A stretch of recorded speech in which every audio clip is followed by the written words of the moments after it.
In each case, write a rational expression with the given variable and non-permissible value. So for all of these examples, there are various possible answers. I'm going to try and provide sort of the simplest possible answers, but there are other possibilities as well.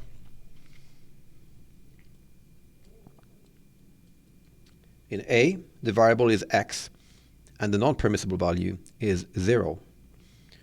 So we can simply write 1 over x. So in this situation here, because x is in the denominator, x cannot equal to 0. So our restriction here is going to be that x cannot equal to 0.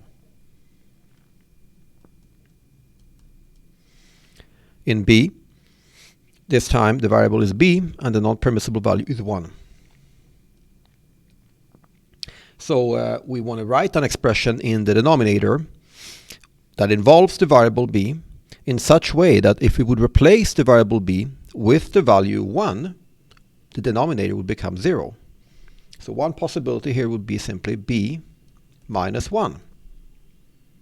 If b is replaced by the value 1, 1 minus 1 is 0, and that's not possible. What do we put in the numerator? We can put anything we want in the numerator. That doesn't really matter.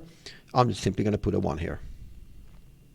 And then the restriction is that b cannot equal to 1. In C, the variable is a, and the non-permissible value is negative 8. So 8 plus a would work. If a is replaced with negative 8, we'll end up with 8 minus 8, which is 0. In the numerator, again, we can put anything we want. I'm going to put a 1. And here the restriction is that a cannot equal to negative 8. And finally, we have the variable m, and the non-permissible value is 3/4. So the simplest possibility here would simply be to write it like this. To simply write the variable is m minus 3/4. And this would work. If m is replaced with 3/4, we end up with 3/4 minus 3/4, which is 0. Now, this is not terribly elegant. So what I'm going to do here is I'm going to sort of rewrite it slightly differently. I'm going to take the denominator, just pull it out. This is optional, but it'll make the answer, shall we say, prettier. And what I'm going to say is that m minus 3 over 4 equals to 0. And what we're going to do here is we're going to multiply the entire left and the right hand side by 4. Okay. Why 4? Well, we have a 4 in the denominator here. So if we multiply left and right hand side by 4, that will allow us to cancel out that fraction in the denominator. So what I'm trying to do here is I'm trying to get rid of this quotient in the denominator. So I multiply the left and right hand side by 4, and so that's going to be 0 times 4. And on the left hand side it's going to be 4 times this whole expression.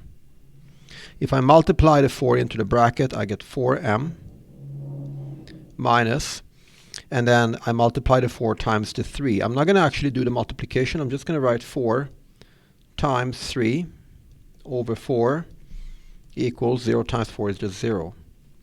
And here we can see that this 4 here will cancel this 4 here in the denominator. And we're left with 4m minus 3 equals to 0. So now what I'm going to do is I'm going to rewrite this expression here as 1 over 4m minus 3. And we can now see here that if you replace the m with 3/4, okay, and you can try and do that if you want to. If you replace the m with 3/4, you end up with 4 times 3/4, which is 3. 3 minus 3 is 0. And here the non-permissible value, or the restriction, is going to be that m cannot equal to 3/4. This last step that I did here, so this sort of rewriting the expression like that, is not strictly speaking necessary. This answer we got here is fully correct, but this one sort of is a bit simpler to read or interpret.